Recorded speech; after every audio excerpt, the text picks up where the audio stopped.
Monday. Today is Wanpra. Wanpra is Buddhist days. In Buddhism, we go according to the moon. Today is the eighth day of the waxing moon, which is quarter moon. That is, in 1 month we have full moon and dark moon, and in between we have quarter moon. Today is quarter moon of the waxing moon. The moon is increasing in its light, and then the waning moon is decreasing. So it goes like that. Now it is difficult to say exactly when is our Wanpra, because it keeps changing according to the moon. Whereas in monotheistic religions, there are 3 major monotheistic religions, starting from Jewish tradition, of course, and then Christianity, and then Islam. I just checked with Cindy that I understand that the Sabbath day for Jewish tradition is Saturday, but she corrected me that it starts from the evening of Friday, continues on 24 hours until the beginning of Sunday. That is full Saturday. My understanding of Saturday is correct, but it starts from the evening of Friday. That is the Jewish Sabbath day. Now, when Christianity began, maybe they wanted to be a little different from the Jewish tradition, so they use Sunday as the holy day. Holy day, now we use it as holiday, the day that we stop working. No, holy day in Jewish tradition is the day when you devote yourself completely to God. God has created the world in 6 days, and 7th day now, the work is done in creating the world, human beings, sentient beings, everything. Now 7th day is the day that you stop working. You stop working and you spend that day to pay respect, to worship God. So this is a Jewish tradition. And now the third one to come in this lineage of monotheistic religion is Islam. When Christianity began, the Christian people were the one who followed Christ, the one who accepted Jesus as Christ, so to say. Those Jewish tradition, those Jewish people who did not accept Jesus as Christ, they continued on in Jewish tradition. Those who accepted Christ, accept Jesus as Christ, they began as Christianity. Okay, I explained very roughly. Now then come Islam. Islam is the youngest one in this lineage of monotheistic. Monotheistic means they have one God, one creator, God the creator. Islam is also in this lineage of monotheistic religion. There is but one God. The people who become Muslim, the people who accepted Islam, the Jewish people did not accept this new religion, so they remained as Jewish people. The Christian people who did not accept Nabi Muhammad as a prophet continued on as Christians. But the people who accepted Nabi Muhammad as the latest prophet start this new religion called Islam. So you understand this. Now, so you have Saturday for Jewish tradition as the Wanpra Sabbath day. And then Christianity takes Sunday as their Sabbath day. The youngest one, Islam, cannot go further, they come forward to take Friday as their Sabbath day. So when we talk about Wanpra, in each religion, it shifted like this. But in all the 3 monotheistic religion, it's fixed. That you have Friday, Saturday, Sunday. But in Buddhism, it goes according to the moon. So it is not fixed. No, not particular day to fix our Wanpra, our Sabbath day, so to say. And we move according to the moon. It's very interesting. very interesting. So now the government follow the what you call the calendar, the what you call it, internationally accepted calendar. So they go according to, that is, they go according to Christian one pra, the Sabbath day. It goes according to the Christians. But then the Buddhist people, when it is their one pra, their Sabbath day, they are still working, So this is, how to say, difficulty that we find as Buddhists, because when it comes to one pra, we are still working. So somehow we have to adjust, That's why I give Dharma talk on Sunday, because people do not go to work, at least they can come to the temple. So the Buddhist people now need to adjust a little bit. But I still keep on giving Dharma talk on one pra, on the Buddhist Sabbath day. And today is a quarter moon. Waxing moon, 8th day of the waxing moon of the second month.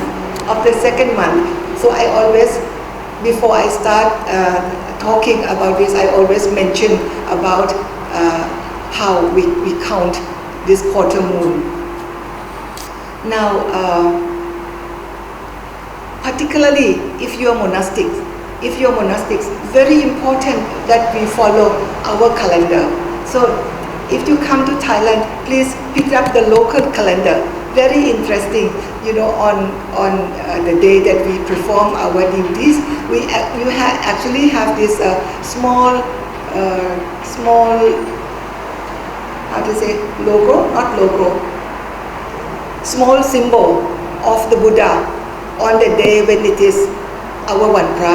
So like today, you look at our calendar, you will find a small Buddha image on this day. And some of the calendar, they use the moon. That is even better, I think, If it's dark moon, the moon is black. If it's full moon, they have just circle like this with yellow inside. And then quarter moon, dark quarter moon, dark full moon, like that. It's very interesting, very interesting. So we move according to the moon. Today it's our Buddhist day. When it is full moon, next week will be full moon. The full moon next week will fall also on Monday. So on full moon and on dark moon, monastics will have more, more duties, more responsibilities to do. So we go out for alms. We go out for alms on Sunday, and we go out for alms on one pra. And then we come back and we eat. We have our meals. In the afternoon, we invite senior monk to come and give us instruction. This is as required by Vinaya, by the monastic rules, that before we recite our Patimokkha, I will tell you what is Patimokkha. We need to invite senior monk. How senior? 20 years. He must be ordained as Bhikkhu, not less than 20 years. And of course he must be learned, otherwise he could not teach us. He must be learned and he must be practicing well as a Bhikkhu. So we considered him our teacher. Venerable Praku Suttamanath is our regular teacher who has a great compassion for the Bhikkhunis. In the beginning, we used to go to his place, but then because we don't have transportation, in one car, you can have only 3 Bhikkhunis. So it is always 3 Bhikkhunis who would go and receive instruction from him. And then later on, he offered that it's better that he himself come, so that the teaching can be given to the Bhikkhuni Sangha also. So that is how compassion expressed itself through our teacher. Yes, so now after receiving Ovada, after receiving instruction from the senior monk, then the Bhikkhunis themselves, not the Samaneris, only Bhikkhunis, only fully ordained ones, they get together and they recite Patimokkha. Patimokkha is in Pali. If it is pronounced in Sanskrit, it would be Pratimoksha. Now this Patimokkha, it is not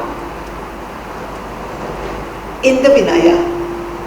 If you go and look through the Vinaya, 8 volumes of Vinaya, you cannot find this set of the Patimokkha in the Vinaya. Correct?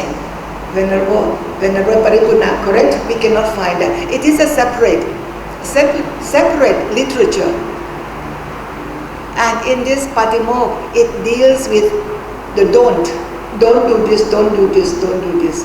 For the bhikkhus, there are 8 sections. For the bhikkhunis, we have 7 sections. You will ask, what is the missing section? Actually, the material is not missing, but the classification is less. But the actual rules are already inside, inclusive in the 7 sections. For the bhikkhus, they are supposed to have 227 rules or precepts, you like to call rules, regulations. For the bhikkhunis, we have 311. This is a big question. It's a big question for those who have not really studied the rules. They would feel that, that is, inequality.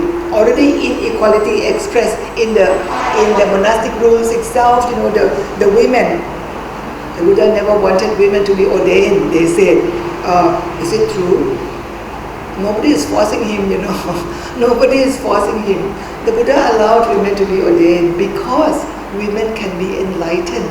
Isn't that beautiful message? So beautiful message.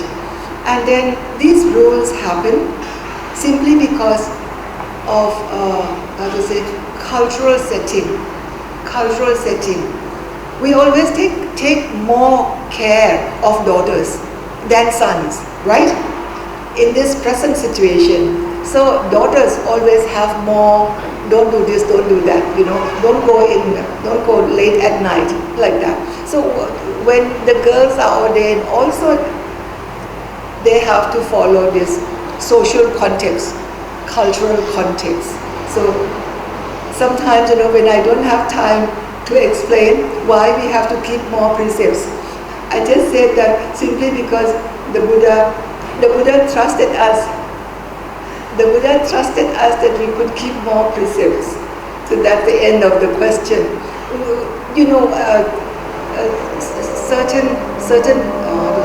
Certain fact, you could interpret it negatively or positively. So why don't we interpret it in a positive way? That we are able to do it. And if you are truly the Buddha's daughter, if he really meant to set these precepts more for us, he must have some meaning. There must be some logic behind that. We have complete trust in the Buddha. We have complete respect for the Buddha. We will follow. The bhikkhunis will follow, no matter what. So we come with this attitude, not asking about equality or inequality. It is besides the point. Here is simply paying respect to the Buddha. If this is what is set down by the Buddha, as of old, we followed. We try to keep the tradition. We try to make tradition alive. So even following the moon, we go according to what was recommended as of old. No trouble. Just there's one particular one particular practice that in the Ovada, when we receive instruction from the senior monk, we also have to ask him about the moon, because in the olden days, there is no calendar, there is no common calendar. You just simply look at the moon, and the moon is very funny. The 14th day of the waxing moon and 15th day of the waxing moon, you go and have a look at it. It's very difficult to judge, full moon and the first day of dark moon. It is so close. So therefore, as community of monks, community of nuns, we must perform our duty on the same day. So that's why we are supposed to be asking the monk, when is it going to be our full moon, so that we perform on the same day. on the same day. And why do you have to ask from the monks? Because they are our senior. They are our senior. In the history, the bhikkhus were before us 5 years. They came into existence 5 years before us. So we came in as a younger sister. If your younger sister do not pay respect to the elder brother, who else are you going to pay respect to? The Buddha could not make himself available to everyone. So therefore, the teaching given to us is directly from the Buddha, and also sometimes through the bhikkhus. If the bhikkhunis come in having a stiff neck, not paying respect to the bhikkhus, who will be teaching us? So we have to humble ourselves to realize that we need teachers. We need teachers, and among ourselves we are newcomers to this Sangha, to this monastic lifestyle. We need to learn from the senior one. When we understand this, we change our attitude. We change our attitude. And what happened to my watch? It is still not 6 o'clock yet, so then I wouldn't know the time. Please check and please change the battery, okay? Sorry, I get distracted looking at the time, and it's what about lunch? Lunch is going to be soon, but it's only not 6 o'clock yet. Yes, so when we look at the moon, we really understand the cultural setting of Buddhism as of old. We understand the history of who we are, where we were, who were around us, and whom we should pay respect. One more point that I would like to say. Now that I have Cindy here, it's always good to have audience, to have audience. Sometimes I speak English to my audience most of them are Thai and some of them don't understand English. So it does not really allow you to bring out the salient point of what I'm discussing. One more point is this: to be bhikkhu or to be bhikkhuni, we have to be very humble, because our profession is very low. Our profession is one who begs. A bhikkhu is male who begs, and bhikkhuni is female who begs. So we go out begging, and our lifestyle depends completely on the lay people. So we cannot have stiff neck, We cannot be proud, because we have to be humble to allow people to take care of us. So understanding who we are now. I am no more so-and-so professor. I am now a beggar. So with this realization, a monastic become very humble, and you shift the gear in your head. You shift the gear in your head and realize our status, that our status is very humble, have to be very humble. So I always say the key word to practice is to be very humble. No matter whom you are, to be humble is to let go of I, me, my, mine. An expression of letting go I, me, my, mine is the message of Buddhism. Yes? So with this understanding, at least we have the first step to enter into this realm of Buddhism. Yes? Thank you.